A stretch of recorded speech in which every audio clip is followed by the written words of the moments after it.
굿모닝 여러분, 백봉기 목사입니다. 오늘도 주님과 함께 행화영, 오늘 말씀은 비밀스런 만남이란 제목으로 예레미야서 38장 16절입니다. 함께 읽어보겠습니다. 시드기야 왕이 비밀이 예레미야에게 맹세하여 이르되 우리에게 이 형언을 지신 여호와께서 살아계심을 두고 맹세하느니 내가 너를 죽이지도 아니하겠으며 내 생명을 찾는 그 사람들의 손에 넘기지도 아니하리라 하는지라. 시드기야 왕이 용기를 내어서 하나님의 선지자 예레미야를 구출해 주었습니다. 그리고 오늘 말씀에는 그는 다시금 예레미야를 몰래 자신이 있는 곳으로 호출해 냅니다. 그것은 그가 하나님의 하시는 말씀이 무엇인지를 알고 싶어서였습니다.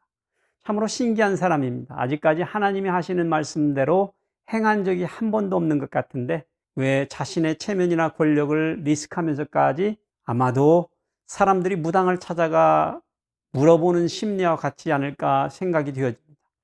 시드기야 왕이 사람을 보내어 선지자 예레미야를 여호와의 성전 셋째 문으로 데려오게 하고 또 묻습니다. 이미 왕이 자신을 찾은 이유를 아는 예레미야 선지자는 말합니다. 내가 왕을 권한다 할지라도 왕이 듣지 아니하시리이다. 그러자 시드기야 왕이 비밀이 예레미야에게 맹세하여 말합니다.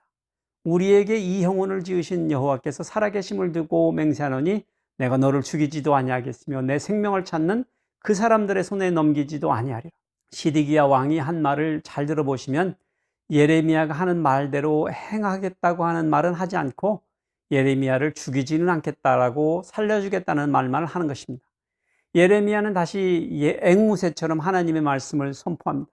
내가 만일 바벨론의 왕의 고관들에게 항복하면 내 생명이 살겠고 이 성이 불사람을 당하지 아니하겠고 너와 내 가족이 살려니와 내가 만일 나가서 바벨론의 왕의 고관들에게 항복하지 아니하면 이 성이 갈대아인의 손에 넘어가리니 그들이 이 성을 불살을 것이며 너는 그들의 손을 벗어나지 못하리라.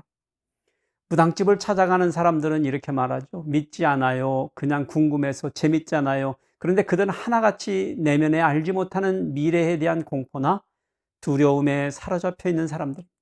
시드기야는 이미 우리가 앞에서 다루었던 것처럼 절대로 그가 하나님께 대한 믿음이 있어서가 아니라 자신의 두려움에 대한 병적인 반응으로 예레미야 선지자를 찾고 있었던 것입니다. 이러한 현상이 우리 가운데에서도 있습니다. 지나치게 예언이나 미래에 대하여 안다고 하는 사람들을 신봉하거나 쫓아다니는 현상이 바로 그것입니다. 시드기야 왕은 예레미야 선지자를 통하여 전달된 하나님의 말씀에 또 순종하지 않았습니다. 그렇게 유다는 하나님의 뜻을 알게 된 왕의 하나님에 대한 불순종으로 인하여 그 나라가 그 백성들이 엄청난 환난과 죽음의 시대를 맞이할 것입니다. 우리가 하나님의 뜻을 아는 것이 중요하다면 그 말씀대로 사는 것이 우리들의 삶의 모습과 상황과 결과를 바꿀 수 있는 절대적인 힘인 것을 배우게 됩니다.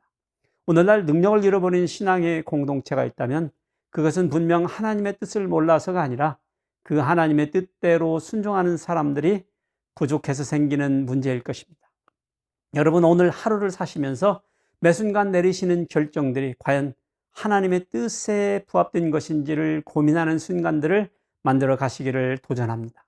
음악 악보에 있는 잠깐의 쉼표나 숨표처럼 그것이 지켜질 때 우리의 삶의 음악은 더욱더 풍성해지고 아름다워질 것입니다.